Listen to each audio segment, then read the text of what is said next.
Hi everybody, welcome to this week's edition of Ask Ron. As you can see, I am not Ron LeGrand. My name is Todd Foster and I am one of the mentors with Ron's group, and I'm going to be filling in for Ron this week. Ron and Bev are actually down in the Caribbean on a cruise with Brian and Lynette Wolf, and I'm pretty sure they're scheduled to stop off in Cuba for a couple of days, so hopefully with the hurricane just rolling through there, that still goes well and they get some much needed rest and relaxation and have a fun time on that trip, but they will be back next week. In the meantime, I'm going to fill in and answer these questions for Ron. And behind the camera is my lovely wife, Alicia, and she's going to be reading the questions for us, so let's get started. Hi everyone. Question number 1 comes from Tanara Taylor from Maryland, and she asks, I understand that IRS rules dictate that a self-directed IRA may not buy an investment from, sell it to, or otherwise be involved with disqualified persons. Disqualified persons include you as the account holder and your ascendants and descendants. But if my LLC owns a trust and not me, does this rule still apply to me? Hey, Tanara. So if I'm understanding your question correctly, yes, this would still apply to you if you are the owner of the LLC or the manager of the LLC. So you would want to make sure that you are not the manager of the LLC, if I'm understanding your question correctly. Question 2 comes from Danny Brown. He asks, Hey, Danny. Will the bank let me sell a pretty house for lease to own before the loan is paid off? Yes, they will. The bank has no input, Danny, whatsoever if you want to lease option the property. So obviously if it's a property that you own, now I'm assuming that you either own the property or you have a contractual interest in the property, because you can't lease option a property to a tenant buyer if you don't have an interest in the property.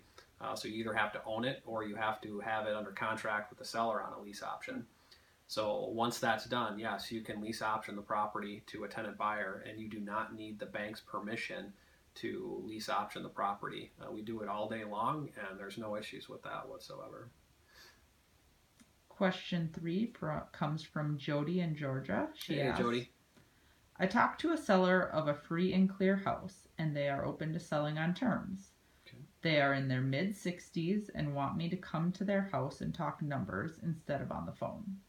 Should I insist on knowing the numbers over the phone, or should I go see it? Yeah, hey, Jodi. So I used to be in the camp to where I wanted to kind of know everything up front before going out to the house, and I've talked to Brian Wolf about this, and he said the same thing. He used to be in the camp to where he wanted to know everything, right down to the I's and dotted and the T's crossed before going out to the property. And he's relaxed on that, and so have I. And I know Ron has kind of said the same thing, that if the seller is flexible, especially in the beginning, it's okay to get out to the property and have a conversation with the seller. Now, I would not go out to the property unless the seller knows that we are a terms buyer and that we need time to cash the property out in full. So as long as they understand that they're going to be giving us time to get them cashed out, then yes, it's okay to go out to the property without having all of the terms negotiated. Now you're going to find a lot of times with sellers that are elderly, sometimes they might not hear as well over the phone, or they're just more comfortable dealing with people face to face, and that's fine. So again, just make sure that they're okay selling the property on terms. Now when you get out to the property, what are the 4 things that you're going to have to negotiate? So it's going to be a little bit trickier when you're out at the property, because you're not going to have your scripts to refer to when you're out there. I mean, it's not going to look very professional if you whip the scripts out right there. So remember, there's 4 things you're going to have to negotiate when you get out there. So what are the 4 main things on a pretty house deal? You've got your purchase price. So you're going to ask them what's the lease that they'd be willing to sell the property for. You need to know what the monthly payment is. So what's the lease they'll accept per month for a payment. The third thing is going to be the length of term. So what's the longest amount of time you can give me to get you cashed out in full?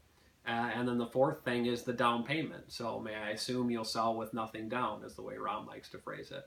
So those are the 4 things that you need to know. So make sure you have those things written down and you talk to the seller about all those to negotiate the deal, and you'll be good to go. All right, and the final question comes from Tim from Wisconsin. He says, I'm concerned about finding a buyer after I get a house under contract.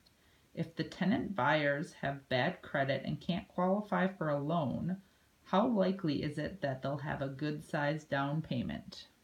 Hey, Tim. So surprisingly, I actually hear this question a lot, and you have to separate the two. It doesn't go hand in hand that a buyer that has bad credit doesn't have a down payment.